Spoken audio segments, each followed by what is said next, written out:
Disclaimer: the methods I'm going to discuss here are not inherently bad. I just don't like them, and they don't fit the way I handle information and organization in general. Some of these methods are methods that I tried for months or even years, and others are methods that I dropped as soon as I picked them up. The goal here is to present you the popular methods I don't like and the methods I replaced them with. This video is part of this year's Back to School series, so don't forget to check the other parts when you finish this one. And without further ado, let's get started. I don't like flashcards because I think they're high maintenance, costly, and a waste of paper. It's really bothersome for me to set up a bunch of flashcards just to memorize something before an exam because they're difficult to organize and reorder. Sometimes you just need 1 or 2 words on each side, and you have to buy so many flashcards if you're taking an intensive course with lots of words and concepts to memorize. So, well, it's definitely a huge no for me. What I like to do instead is use a method that I first heard about from Serena's channel on studying, on a video called Alternative to Flashcards, where she uses what she calls summary foldables, which are basically lists of concepts that are folded over so you can't see the corresponding definition on the other side. And this helps you practice active recalling without having to write individual cards for each one of the concepts. I remember that one of my highest grades in history class was achieved using this method because I literally remembered every single historical date mentioned in class just because of the foldable. The Cornell method is such a basic vanilla thing to learn when you start knowing more about study techniques, and it's really not that efficient, at least in my opinion. I've actually mentioned this not so long ago when I was basically debunking one of my most popular videos, but the Cornell method is so difficult to implement in the long run. It's a headache trying to identify what should go on the left column and what should go on the right column, and by already squeezing everything into 2 columns, you lose the ability to actually add notes in the margin. For me, an outline style with indentation and bullet points is definitely the way to go for almost all topics and all classes. Also, you actually never find the right time to fill your summaries, and when you do, you're not even thinking about what you're writing, you're just filling that section because you feel like you have to.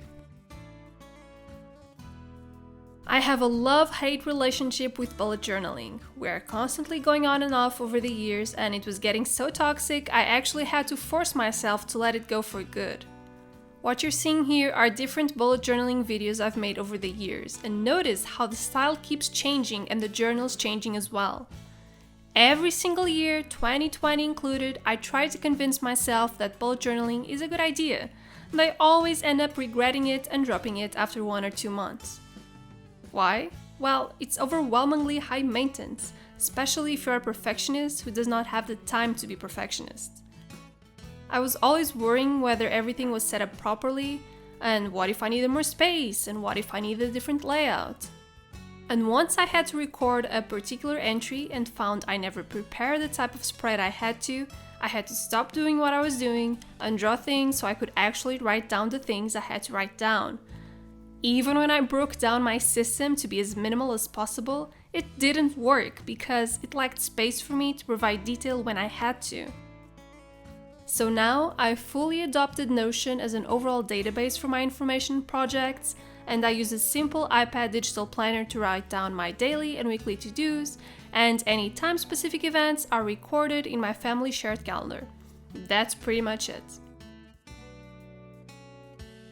I like time blocking, but I really do not enjoy being restricted to a specific interval. Because sometimes when I reach the 25-minute mark of the pomodoro technique, I'm reading something that forces me to focus so I can actually understand the contents. And then because the alarm goes off, I have to interrupt my chain of thought because there's something forcing me to. Also, my focus levels vary drastically according to so many things. Sometimes I feel like I'm able to sit down for 2 hours without breaking focus, and other times I feel like I can only handle a 10-minute session before falling asleep. Basically, I ditched the strict 25-minute Pomodoro method, and I prefer to have broader time periods scheduled instead of relying too strictly, and then I use Forest to stay accountable for the time periods I set for myself. In this case, when I say using color, I mean over-the-top random placement of colors in notes.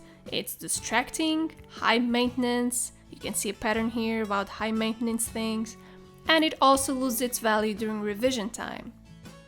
When I want to add a pop of color to my notes, I follow a strict 2-color system to identify concepts and examples.